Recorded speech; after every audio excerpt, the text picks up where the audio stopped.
Welcome back. मैं लवकेश साय आपका एक बार फिर स्वागत करता हूं आपके अपने यूट्यूब चैनल पर। आज इस वीडियो में हम बात करेंगे आपके हम चाइल्ड डेवलपमेंट के क्वेश्चंस के बारे में, जो मैं आपको जो है ये सीरीज बोल लीजिए या फिर आप डेली वीडियोस बोल लीजिए, इस चैनल पर अपलोड कर रहा हूँ। यदि आप इस चैनल पर नए हैं तो चैनल को सब्सक्राइब कीजिए और वीडियो पसंद आती है तो वीडियो को लाइक भी कीजिए। आपका जो CTET का जो एग्ज़ाम है वो आपका जुलाई अगस्त में होने की संभावना थी, लेकिन जुलाई से वो पोस्टपोन हो गया, तो वो अगस्त में होगा। ठीक है, तो अगस्त में आपका जो भी आपका डेट था वो आपको पता चल जाएगा, आपके फ़ोन पर मैसेज आ जाएगा। दूसरी बात, आपका जो CTET है इसमें आपका 5 पोर्शन में आता है पेपर, है ना। 4 जो पोर्शन होते हैं वो आपके होते हैं पैडागोजी के, और 1 पोर्शन होता है आपका जो है CDP का।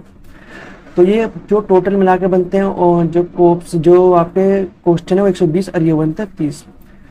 हालांकि जो स्टूडेंट क्या करते हैं वो सिर्फ 30 नंबर पर ज़्यादा फोकस करता है और इन पर बहुत कम फोकस करते हैं, जिसके कारण उनके बहुत कम मार्क्स बनते हैं। ठीक है, तो हमें सिर्फ आपके जो है मतलब हमें आपको सिर्फ पैडागोजी के सब्जेक्ट्स पर ही वह जो है फोकस नहीं करना, आपको मतलब चाइल्ड डेवलपमेंट पर ही फोकस करना है, और उतना ही फोकस आपको अपने जो है पैडागोजी के सब्जेक्ट पर भी करना है। तो चलिए स्टार्ट करते हैं अपने पहले क्वेश्चन से। इस चैनल पर मैंने इससे पहले भी बहुत सी वीडियोस जो आपके चाइल्ड डेवलपमेंट के वो अपलोड कर रखी है। यदि आपने वो वीडियोस नहीं देखी है तो आप जाकर देख सकते हैं। जैसे कि आप देख सकते हैं मैंने 186 स्लाइड नंबर आपका 186 है, और आपका क्वेश्चन नंबर ये इस वीडियो का फर्स्ट है।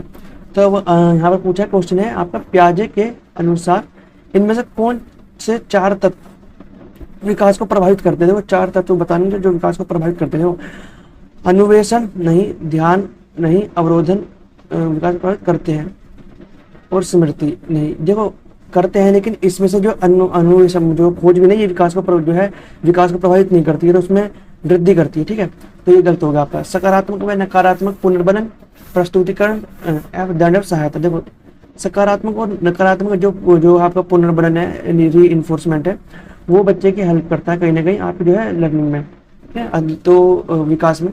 तो हम ये बोल सकते हैं ये ऑप्शन भी नहीं होगा।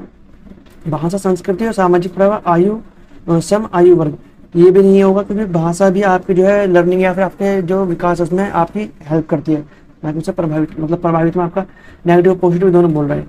और जो आपका प्याजे के अकॉर्डिंग बताना आपको, तो पहला ऑप्शन आपका परिपक्वता, मैच्योरिटी, बिल्कुल ठीक, क्रियाशीलता। तीसरा ऑप्शन है सामाजिक अनुभव और संतुलन। ये चारों चीजें पियाजे ने अपनी थ्योरी में बताए गए हैं, और अपनी पियाजे के अकॉर्डिंग बताना था, तो इसलिए आपका नंबर जो ऑप्शन नंबर जो फर्स्ट है वो ठीक होगा। ना ही यहाँ पर पियाजे ने सकारात्मक पुनर्बलन की बात की गई है, ये भी नहीं बोला, और यहाँ पर जो है संस्कृति की बात भी पियाजे ने जो है नहीं की है। ठीक है, तो यहाँ पर जो है आपका सेकंड, थर्ड और फोर्थ इसलिए गलत होगा, आपका सिर्फ फर्स्ट ऑप्शन ही सही बैठ रहा है यहाँ पर। नेक्स्ट क्वेश्चन है आपका, एक उच्च प्राथमिक विद्यालय के शिक्षक के रूप में आपके पास कक्षा में कुछ ऐसे बच्चे हैं जो प्रथम पीढ़ी के रूप में विद्यालय आ रहे हैं, मतलब उनके जो घर में है उनसे पहले कोई जो व्यक्ति है वो विद्यालय नहीं आया है ना, तो प्रथम पीढ़ी के बच्चे हैं वो जो विद्यालय में आ रहे हैं। तो आपके द्वारा निम्नलिखित में से किसे किए जाने का संभावना, मतलब ऐसा आप क्या करोगे, इनमें से 4 ऑप्शन में से जो सबसे सर्वाधिक संभावना, आप सबसे ज्यादा जो कौन सा यहाँ पर ऑप्शन चूज करोगे, और वैसा आप व्यवहार करोगे उस बच्चे के साथ। तो पहला ऑप्शन आपका, बच्चों से कहेंगे कि उनमें आगे बढ़ने की क्षमता नहीं है। तो देखो आप ऐसा नहीं कहोगे ना, पहले ही वो बच्चा मतलब उससे बच्चे से पहले ही उसे गाइडेंस देने वाला कोई नहीं था उसके परिवार में, ठीक है, जैसा कि वो बताया गया, पेरेंट्स भी उसके ऐसी है। तो यहाँ क्या होगा, जो पहला ऑप्शन आप नहीं करोगे क्योंकि आप एक टीचर हो। दूसरा ऑप्शन है, माता पिता को बुलाएंगे और उनसे अपने बच्चों का ट्यूशन लगाने को नम्रतापूर्वक कहेंगे। हमें ट्यूशन लगाने की कहना ही नहीं, ठीक है, हम ट्यूशन को मानते ही नहीं है। सही, पहली बात तो ये रही अपने जो स्कूल के लेवल पर है, क्योंकि ये माना जाता है कि जो आपकी शिक्षा है वो आपको टीचर इतने अच्छे तरीके से पढ़ा देगा कि आपको कहीं और जाने के जाकर अपना टाइम खराब करने की जरूरत नहीं है। तो यहाँ पर आपका सेकंड ऑप्शन भी नहीं होगा। थर्ड ऑप्शन आपका, कक्षा गतिविधियों के समय और गृह कार्य के लिए उन्हें बुनियादी सहयोग और अन्य सहायता उपलब्ध कराएंगे। देखो जो ने कक्षा जब क्लास में जब एक्टिविटी चल रही होगी उस समय, या फिर उनको हम जब घर का काम दे रहे हैं उनके लिए हम उन्हें जो बुनियादी सहायता है वो देंगे। यदि बच्चा ये फील कर रहा है कि मैं और उसे कमजोर हूँ, तो हम उसे ऐसा फील कराएंगे, उसे मोटिवेट करेंगे, है ना, कि बेटा तुम कर सकते हो, जब तुम यहाँ तक आए तो तुम आगे भी कर सकते हो। और भी तरीके हैं, और जो उनकी बेसिक जो सहायता है ना, जैसे कुछ बच्चे को शब्द समझ नहीं आते, हम जिसे डिसेबिलिटीज बोलते हैं, तो हम उन डिसेबिलिटीज के को कम करने के लिए कुछ जो है तरीके अपना सकते हैं। जैसे कोई बच्चा सुन नहीं सकता, ठीक है, तो क्या वो देख तो सकता है, तो हम उसे जो पिक्चर वाली चीज़ें जो दिखा सकते हैं, है ना। इसलिए कोई बच्चा देख नहीं सकता तो हम सुनाने वाली चीज़ें उससे जो देंगे, प्रोवाइड कराएंगे जो है उसकी, ताकि उसकी जो परफॉर्मेंस है वो ओवरऑल बढ़ जाए और सबके साथ जितनी होनी चाहिए अपने बच्चों के, मतलब जो उसके साथ के जो बच्चे हैं उनके लेवल के अकॉर्डिंग हो जाए। तो यहाँ पर जो आपका सी ऑप्शन है वो बेटर है। फर्स्ट और सेकंड तो आपका गलत हो गया। थर्ड और फोर्थ ऑप्शन आपका उन्हें याद करने के लिए और उच्च मतलब उत्तर को 5 बार लिखने, देखो 5 बार लिखना, 10 बार लिखना, ये ऑप्शन आपके अच्छे या फिर ये बोल सकते हो आप सही नहीं होते। नेक्स्ट क्वेश्चन आपका मूल्यांकन का अर्थ है। अब मूल्यांकन का क्या मतलब है? छात्रों की जरूरतों को जानने के लिए कह सकते हो कि छात्रों की जरूरतें क्या है, वो कैसे सीखते हैं। दूसरा ऑप्शन है छात्रों की बुद्धि का पता करने के लिए, ठीक है। थर्ड ऑप्शन है छात्र की शिक्षा की सफलता और असफलता का अध्ययन करने के लिए। तो ये जो आपका थर्ड ऑप्शन है वो ज़्यादा बेटर है, क्योंकि जो हम स्कूल में जो मूल्यांकन करते हैं बच्चों का, इवैल्यूएशन जो करते हैं वो इसलिए तो करते हैं कि हमें ये पता चल सके कि बच्चा किस क्षेत्र में कम है, किस क्षेत्र में ज़्यादा है, और फिर उसके अकॉर्डिंग उसे जो है उपचार देंगे हम। तो यहाँ पर जो आपका थर्ड ऑप्शन है इसलिए सही हो जाएगा। नेक्स्ट क्वेश्चन है आपका एक विशिष्ट सीखने की अक्षमता, एक विशिष्ट सीखने की अक्षमता व्यक्ति को लिखावट एवं उत्कृष्ट मोटर कौशल को प्रभावित करती है। उत्कृष्ट मोटर कौशल मतलब जो आपके जो हाथों से आप कौशल काम करते हो ना, उनकी बात की जा रही है। आपकी ग्रोस मोटर स्किल होगी, फाइन मोटर स्किल होगी, ठीक है ना, इस तरीके से। तो यहाँ पर जो है मोटर कौशल की बात की जा रही है और उसके हाथों से। अब देखिए, या तो आपकी लिखावट है ना, लिखावट, या आपकी ड्राइंग, या आपसे क्ले वर्क, कोई क्ले से वर्क से कोई हाथ मतलब कोई बना रहे हो, क्ले से कोई बना रहे हो, इन सभी चीज़ों में ना, इनके अलावा और भी चीज़ें हो सकती हैं जो आप अपने फिंगर से करते हो। और जब आप उनको अच्छे तरीके से नहीं कर पाते हो, एक नॉर्मल तरीके से, ठीक है ना, अच्छे नहीं नॉर्मल तरीके से भी नहीं कर पाते हो, तब उस बच्चे को जो प्रॉब्लम होती है उसे बोलते हैं डिस्ग्राफिया। वैसे डिस्ग्राफिया का मतलब हम लिखने से लेते हैं, लेकिन सिर्फ लिखना ही नहीं, और भी चीज़ें आ जाती है इसके अंदर, जैसे क्ले वर्क हो गया, ड्राइंग हो गया, पेन पकड़ना हो गया, ब्रश पकड़ना हो गया, या स्क्रू ड्राइवर को यूज़ करना हो गया। बहुत सी चीज़ें जो बच्चा अपनी फिंगर से ढंग से नहीं पकड़ पाता, मतलब फिंगर से नहीं पकड़ पाता, जिसकी वजह से उसके जो काम है वो गलत हो जाता है। APD भी नहीं होगा, डिसकैलकुलिया भी नहीं होगा। तो चलिए चलते हैं नेक्स्ट क्वेश्चन पे। नेक्स्ट क्वेश्चन आपका सीखने की प्रक्रिया में सीखने का स्थानांतरण हो सकता है। देखो, सीखने का स्थानांतरण ना आपका सकारात्मक भी हो सकता है, पॉजिटिव, नेगेटिव भी हो सकता है, और आपका जो है शून्य भी हो सकता है कि कोई प्रभाव नहीं पड़ा, और हर बच्चे में अलग अलग होता है, ठीक है। और फोर्थ ऑप्शन है आपका ये सभी। तो ये सभी हो सकते हैं। बताइए कैसे? जैसे हम मान लेते हैं एक जो बच्चा है जिसने जो है B.Ed करी है ना, और फिर उसको जब उसको लगा कि यार B.Ed के कर तो लिया है ना, लेकिन मेरे पास एक और ऑप्शन है, मैं मेरा जो है ये भी अच्छा है, पॉलिटेक्निक, मतलब मैं इलेक्ट्रिकल लाइन में भी जा सकता हूँ ना, टेक्निकल लाइन में भी जा सकता हूँ, तो इसको भी कर रहा है। तो क्या ये इसमें इसकी हेल्प करेगी? हेल्प नहीं कर रही, बाधा पहुंचाएगी? नहीं पहुंचाएगी, है ना। और क्या मतलब क्या होगा, यहाँ पर शून्य हो जाएगा, क्योंकि ना ही हेल्प कर रही, ना ही इसमें प्लस कर रही, ठीक है। लेकिन यदि आप B.Ed के बाद M.Ed करते हो तो क्या होगा, B.Ed में कुछ कॉन्सेप्ट्स होंगे, है ना, जो आपने पहले पढ़े होंगे, और वो आपकी हेल्प करेंगे। और इसी तरीके से जब आपने जो है BA करी होगी, तो BA के जो कुछ पोर्शंस हैं वो आपके B.Ed में भी आएंगे। तो क्या ये सब इंटर रिलेटेड है, ये आपकी हेल्प करे, तो ये पॉजिटिव हो गया, ठीक है, ये जीरो वाला हो गया। अब एक ऐसी जो सिचुएशन भी बन सकती है जो आपकी जो है नकारात्मक प्रभाव भी डाल सकती है आपकी अधिक सीखने में। तो इसलिए आपके जो तीनों ऑप्शन है सही होंगे, इसलिए हमने फोर्थ ऑप्शन लगा दिया। नेक्स्ट क्वेश्चन आपका एक छात्र जिसने 6ठी कक्षा में शिक्षक के साथ दुर्व्यवहार किया था, ठीक है, 6th क्लास में उस बच्चे ने कुछ मिसबिहेव किया अपने टीचर के साथ, 8वीं कक्षा में उसी शिक्षक के पास आता है, वह अपने पिछले व्यवहार के कारण शिक्षक के साथ बातचीत करने से बचता है। अपनी कक्षा में उसी शिक्षक के पास आता है, मतलब क्या है, 8वीं कक्षा में उसी शिक्षक के पास आता है, वह अपने पिछले व्यवहार के कारण शिक्षक के साथ बातचीत करने से बचता है। शिक्षक को डैश, है ना, डैश, शिक्षक को डैश चाहिए, तो क्या करना चाहिए शिक्षक को, ये बात है। तो पहला ऑप्शन है माता पिता को बुलाना और घटना को जानकारी देना कि देखो आपके लड़के ने 6th क्लास में मेरे साथ मिसबिहेवियर किया था, जिसकी वजह से वो आज मेरे से बचता फिर रहा है ना। तो कहीं ना कहीं उसके पेरेंट्स जो है उस बच्चे पर गुस्सा करेंगे कि तूने ऐसा क्यों किया, है ना, क्या पता समझाए भी, इसलिए पहला ऑप्शन नहीं होगा। दूसरा ऑप्शन है व्यक्तिगत चर्चा में उसे अस्वस्थ करे।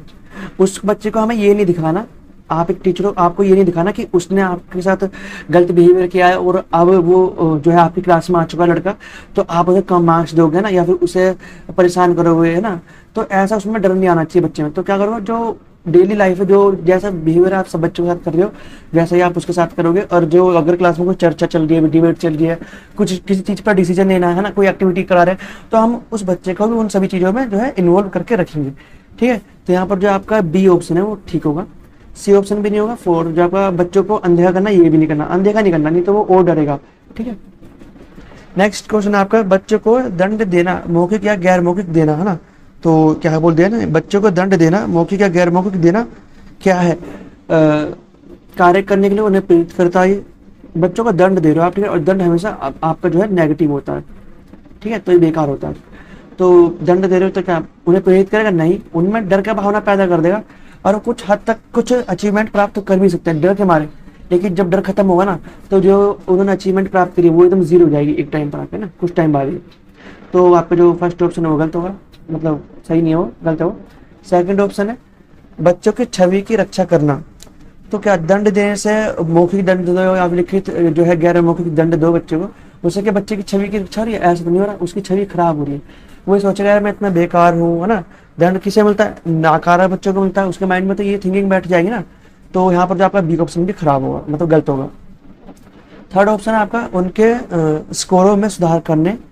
तो दंड देने से उनके स्कोरों में सुधार होगा, तो ऐसा भी नहीं है। दंड किसी भी बच्चे के स्कोर में सुधार नहीं कर सकता, नाम मात्र का कर सकता है, सिर्फ नाम मात्र का, ठीक ना, एक दो अंक से बढ़ जाएंगे कि, है ना। लेकिन जब आपका डर खत्म होगा उस बच्चे के अंदर, तो उसकी जो परफॉर्मेंस है वो खराब हो जाएगी ओवरऑल, मतलब ओवरऑल। फोर्थ ऑप्शन आपका उनकी आत्मा अवधारणा की क्षति पहुंचाते हैं। तो उनकी जो आत्मा अवधारणा है ना, उनकी क्षति, आत्मा अवधारणा मतलब उनके, उन्होंने अपने लिए भी तो कोई परसेप्शन बना रखा होगा कि मैं ऐसा व्यक्ति हूँ, मैं इतना पढ़ा लिखा हूँ या फिर मैं इतना कम दिमाग हूँ। जैसे ही आप उसे दंड दोगे तो क्या होने लगेगा उसको लगेगा मैं डफर हूँ, मैं सीख नहीं सकता। और जब उसे ऐसा फील होगा तो क्या होगा, जो उसका पढ़ाई में जो मन लग रहा है वो एफर्ट्स भी नहीं मारेगा। तो इसलिए आपका जो फोर्थ ऑप्शन है वो ठीक होगा।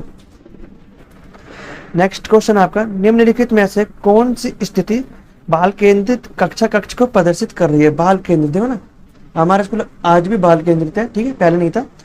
फर्स्ट ऑप्शन आपका एक कक्षा जिसमें पाठ्य पुस्तक एकमात्र, देखो पाठ्य पुस्तक एकमात्र साधन है, तो ये तो बाल केंद्रित नहीं है ना। जिसका संदर्भ शिक्षिका देती है, ठीक है, जिसका जो संदर्भ है कॉन्टेक्स्ट बता रही है वो शिक्षा बता रही है, मतलब शिक्षा यूज कर रही है एज ए टीचिंग एड, संसाधन के रूप में, एज ए टीचिंग टूल। तो पहला ऑप्शन तो होगा नहीं। दूसरा ऑप्शन है एक कक्षा जिसमें शिक्षार्थी समूह में बैठे हैं और शिक्षिका बारी बारी से प्रत्येक समूह में जा रही है। मतलब क्या है, बच्चे ग्रुप में बैठे, इस ग्रुप में 5 बच्चे हैं, इस ग्रुप में 5 बच्चे हैं, इस ग्रुप में 5 बच्चे हैं। अब क्या करें ग्रुप में, ये आप ये देखो चर्चा कर सकते हैं, है ना, कोई एक्टिविटी कर सकते हैं, डिस्कशन नहीं, हम बोलते प्रोजेक्ट कर रहे हैं ना, प्रोजेक्ट वर्क कर सकते हैं, प्रोजेक्ट वर्क। और जो टीचर है वो आके हर ग्रुप में देख रही है। अगर ये मान लेते हैं अगर सभी बच्चे चर्चा कर रहे हैं तो खुद सीख रहे हैं, है ना, मतलब क्या बाल केंद्रित है। टीचर सिर्फ एज ए फैसिलिटेटर उनका हेल्प करेगी, है ना, मार्गदर्शन करेगी यदि उनको कुछ दिक्कत आती है तो। इसी तरीके से यदि कोई बच्चे प्रोजेक्ट वर्क कर रहे हैं, है ना, प्रोजेक्ट यहाँ पर है, सभी बच्चे प्रोजेक्ट वर्क कर रहे हैं, तो यदि प्रोजेक्ट वर्क करते समय बच्चों को दिक्कत आती है तो टीचर उनकी हेल्प करेगी। तो क्या ये जो है बाल केंद्रित, बच्चे जो है खुद सीखने का प्रयास कर रहे हैं, खुद ही सीख रहे हैं। तो सेकंड ऑप्शन आपका ठीक होगा फर्स्ट के कंपैरिजन में। थर्ड ऑप्शन आपका एक कक्षा जिसमें शिक्षार्थियों का व्यवहार शिक्षिका द्वारा दिए जाने वाले पुरस्कार और दंड से संचालित है। ये तो बिल्कुल भी नहीं, ये तो टीचर सेंटर्ड हो गया, है ना। और जो फोर्थ ऑप्शन आपका वो है एक कक्षा जिसमें शिक्षक नोट लिखा देती है और शिक्षार्थियों से उन्हें याद करने को कह रही है। तो ये भी नहीं है ना, ये भी शिक्षक के निर्णय कहीं ना कहीं, क्योंकि टीचर ही कर रही है सब कुछ, ना। बच्चे तो पैसे बैठे हैं, सिर्फ लिख रहे हैं, टीचर एक्टिव है, क्या है, ये टीचर कह देता है ये भी। लेकिन आपका जो बी ऑप्शन है वो ठीक होगा। नेक्स्ट क्वेश्चन आपका, प्रोजेक्ट शिक्षण विधि किससे संबंधित है? देखो आपको ना पता होना चाहिए कि आर्मस्ट्रांग ने कौन सी विधि दी है, मैकडूगल की आपकी जो है कोटेशन आती है कि किसने क्या बोला था, उसमें से मैकडूगल की आती है। फ्रोबोल ने कौन सी विधि दी है ना, जॉन डीवी ने कौन सी विधि दी है। तो आपको ये चीजें जो है पता होनी चाहिए। यहाँ पर जो आपका प्रोजेक्ट विधि है वो आपका होगा जॉन डीवी, ठीक है, इन्होंने दी थी। तो यहाँ पर जो आपका बी ऑप्शन है वो ठीक होगा। नेक्स्ट क्वेश्चन आपका, यह रक्षा तंत्र क्या है? और बताइए, आपको पता होगा डिफेंस मैकेनिज्म जिन्हें हम बोलते हैं, है ना, इंग्लिश में। तो ये जो रक्षा तंत्र है, तो बच्चे का जो है, बच्चे को अपने अंदर जो है खुद के प्रति गलत भावना लाने से बचाता है। मतलब बच्चा यदि अपने लिए ये भावना लेकर आगे में फेल हो गया, ठीक है, तो वो अपने आप को कि ये जो चीज़ें मेरे पे ना आए, अपने आप को संतुष्ट करने के लिए, अपने आप को मेंटली रिलैक्स देने के लिए, है ना, स्टेबल होने के लिए वो झूठे तरीके आजमाता कि पेन अच्छा नहीं था या टीचर बेकार था ना, इस तरीके से। तो यहाँ पर कुछ दे रखी, मतलब कुछ दे रखी नहीं, आपकी बुक्स में जो है 10 है, ठीक है ना। आप बुक उठा के देखिए, आपके पास क्या प्रोजेक्शन हो गया, है ना, और भी बहुत तरह की होती है, डिनाइल हो गया, जिनका बच्चा जो है यूज़ करता है। तो यहाँ पर पहला ऑप्शन आपका यह एक व्यक्ति के व्यक्तित्व को निर्धारित करने का एक तरीका है। जो व्यक्ति के व्यक्तित्व को निर्धारित नहीं करती है, तो इसलिए आपका फर्स्ट ऑप्शन गलत होगा। दूसरा ऑप्शन आपका यह व्यक्ति के व्यवहार अध्ययन के लिए एक दृष्टिकोण है। व्यवहार का अध्ययन करने के लिए कोई दृष्टिकोण नहीं है, ठीक है ना, तो यहाँ पर आपका सेकंड ऑप्शन भी गलत होगा। थर्ड ऑप्शन आपका यह एक व्यक्ति के लक्षण निर्धारित करता है। देखो, व्यक्ति के लक्षण भी निर्धारित ये नहीं करता है। और फोर्थ ऑप्शन है यह वास्तविकता को विकृत करके चिंता को कम करने का एक तरीका है। देखो, जो आपकी चिंता होती है, एंजाइटी होती है, परेशानी होती है ना, एक जो डर था ना कि यार मैं इतना कमजोर या फिर मेरी गलती है, उस मेरी गलती वाली जो बातचीत है ना, इस चीज़ को खत्म करने के लिए हम जो है रक्षा तंत्र को यूज करते हैं। तो यहाँ पर जो आपका फोर्थ ऑप्शन है वो ठीक होगा। नेक्स्ट क्वेश्चन आपका, कौन सा मूल्यांकन अधिगम शुरू करने से पहले सभी छात्रों को मदद करता? तो आपको बताना कौन सा मूल्यांकन है।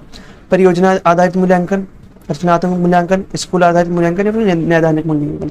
हम ना बेसिकली क्या हम जो है नैदानिक मूल्यांकन ही करते हैं। इसका मतलब क्या है, जैसे बहुत बार हम नैदानिक मूल्यांकन तब भी करते हैं कि हमने चैप्टर पहले पढ़ा दिया, फिर हमने बच्चों से टेस्ट लिया, फिर टेस्ट के बाद देखा कि बच्चों ने कहाँ गलती करी है, फिर उस गलती का हमें पता लगा, फिर हमने उसका उपचार दिया। मतलब यहाँ पर उपचार आएगा, यहाँ पर नैदानिक आएगा, यहाँ पर टेस्ट आएगा।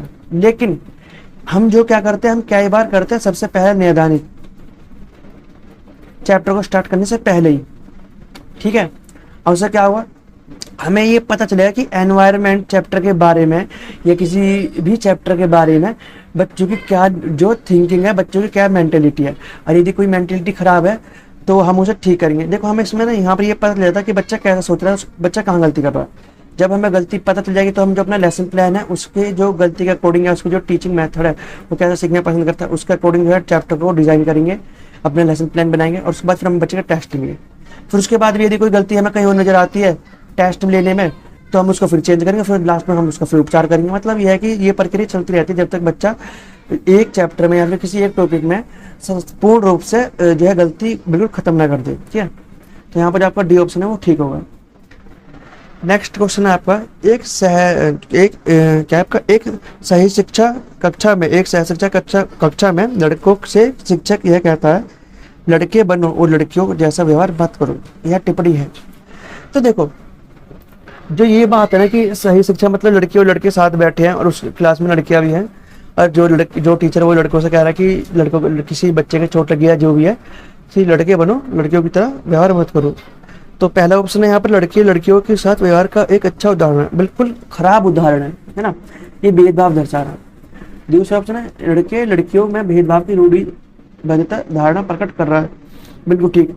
ये टीचर की ना मेंटेलिटी बनी हुई है कि जो है लड़के स्ट्रोंग होते हैं, लड़के रोते नहीं है, है ना, लड़के ये हैं, लड़के वो हैं, लड़के सिंगिंग नहीं करेंगे, है ना, सिंगिंग लड़कियां करेंगी, बर्तन लड़कियां धोएंगी, है ना, बाहर काम लड़के करेंगे, ठीक है, लड़कियां जॉब पे नहीं जाएंगी, कुछ इस तरीके से जो है गर्ल्स गर्ल्स जॉब्स क्रॉस, कुछ जिस तरीके की जो थिंकिंग है जो टीचर की बनी पड़ी है ना, टीचर की बनी पड़ी है, और यही बात उन्हें टीचर कर रहा है क्लास में।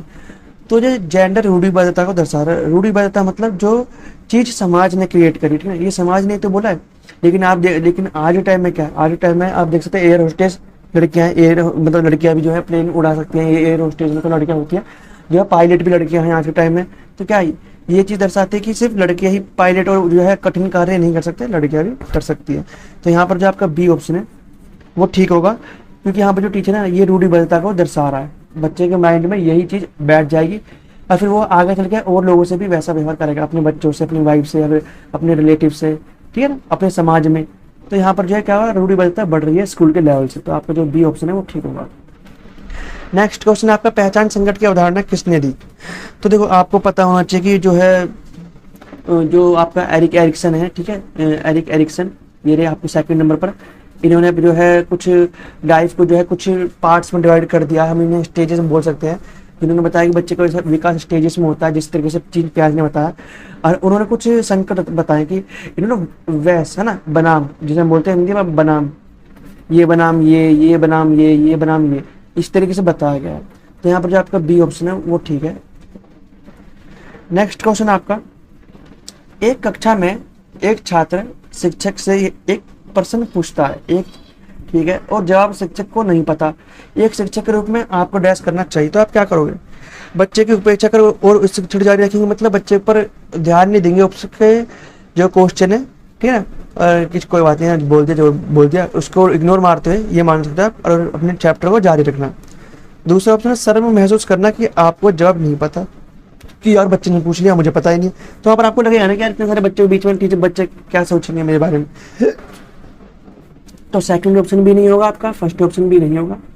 थर्ड ऑप्शन है बच्चों को बताएं कि आप उत्तर के लिए देखेंगे, बच्चों को बताएं कि आप उत्तर के लिए देखेंगे, चलो ठीक है। और फोर्थ ऑप्शन ऐसे प्रश्न पूछने के लिए बच्चों को डांटना। देखो आपके तीन ऑप्शन तो बिल्कुल गलत है ना, लेकिन जो आपका थर्ड ऑप्शन है थोड़ा क्लियर नहीं है, कुछ सब बीच में मिसिंग है इसमें। बच्चे को बताएं कि आप उत्तर के लिए देखेंगे, मतलब आप बच्चे से ये बोल रहे हो कि मैं इसका उत्तर बाद में बता दूंगा, है ना। इस तरीके से आप बच्चे को, मतलब आप बच्चे से मना नहीं करोगे कि मुझे नहीं पता, आप बोलोगे कि मुझे जो इसका जो आंसर है मैं आपको बाद में बता दूंगा, ठीक है। तो यहाँ पर जो आपका सी ऑप्शन है वो ठीक होगा। और जो इस वीडियो का आपका जो लास्ट क्वेश्चन है वो है, समान आयु के बच्चों में भी आकृति, योग्यता, स्वभाव, रुचि, प्रवृत्ति और अन्य बातों में बहुत अंतर होता है। मतलब समान, मतलब दो बच्चे हैं, दोनों में बच्चे जो हैं 6 साल के हैं, एक ही साल में जन्म हुआ है, एक ही महीने में हुआ है, एक ही दिन हुआ है ना, एक ही समय हुआ है। इस संदर्भ में विद्यालय की क्या भूमिका है, अब बताओ। सुनिश्चित करना कि सभी बच्चों का विकास एक ही प्रकार से हो। देखो सभी बच्चों का विकास एक प्रकार से नहीं होता, चाहे आपका दिन, समय, साल, महीना सब एक हो, लेकिन हो सकता है इस बच्चे की जो फिजिकल ग्रोथ है वो ज़्यादा हो और इस बच्चे की फिजिकल ग्रोथ कम हो सकता है ये बच्चा इंटेलिजेंट ज़्यादा हो और ये बच्चा कम इंटेलिजेंट हो, समझ गए। तो पहला ऑप्शन आपको जो है गलत होगा। सेकंड ऑप्शन है सुनिश्चित करना कि प्रत्येक बच्चे को अपनी क्षमताओं के अनुसार विकास के अवसर मिले। मतलब यह है कि बच्चे को, हर बच्चे को अपनी क्षमता, उसकी जो क्षमता है ना, क्षमता किसमें, भाई किसी बच्चे को मैथ अच्छा लगता है, उसकी मैथ में पकड़ अच्छी है, किसी की इंग्लिश में अच्छी है, तो जरूर थोड़ा कि इसकी इंग्लिश में अच्छी हो और इसकी मैथ में अच्छी हो।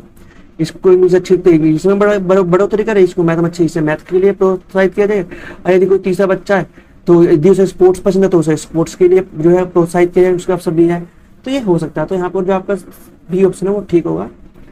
सी ऑप्शन है आपका बच्चों की आकलन के लिए नियामक मानक स्थापित करना, गलत। और फोर्थ ऑप्शन है सुनिश्चित करना कि शिक्षक मानकित निर्देश और पाठ्यपुस्तक का उपयोग करें। देखो जरूरी है कि मानकित निर्देश और पाठ्यक्रम का ही आप यूज करोगे, ठीक है। बच्चे की ये चीजें सब चीज अलग अलग है, ठीक है, तो इनसे कोई प्रभाव नहीं पड़ेगा। तो यहाँ पर डी ऑप्शन भी गलत होगा, आपका बस बी ऑप्शन यहाँ पर सही बैठ रहा है। आज इस वीडियो में हमने जो है आपके चाइल्ड डेवलपमेंट के 15 क्वेश्चन करें। मैं डेली इस चैनल पर जो है आपके चाइल्ड डेवलपमेंट की एक वीडियो 6 बजे शाम को और एक वीडियो आपकी जो है पेडागोजी के सब्जेक्ट के शाम को 6:30 बजे डेली अपलोड कर रहा हूँ, ताकि आप अपने जो है सीटेट के एग्जाम में ज़्यादा स्कोर कर सकें, ठीक है। और यदि आप इस चैनल पर नहीं तो चैनल को सब्सक्राइब करें और वीडियो अच्छी लगती है तो वीडियो को लाइक भी करें। इसी के साथ मैंने इस चैनल पर आपको जो है पेडागोजी और आपकी जो CDP की है इनकी वीडियोस पहले भी अपलोड कर रखी है। यदि आपने प्रीवियस वीडियो नहीं देखे तो उन्हें भी आप जाकर देख सकते हैं। और ये वीडियो सिर्फ आपके टेट एग्जाम के लिए, मतलब आपके सिर्फ सीटेट के लिए ही नहीं, आपकी जो अदर स्टेट टेट के जो एग्जाम है, स्टेट टेट एग्जाम, उनके लिए भी हेल्पफुल है। तो चलिए मिलते हैं नेक्स्ट वीडियो में।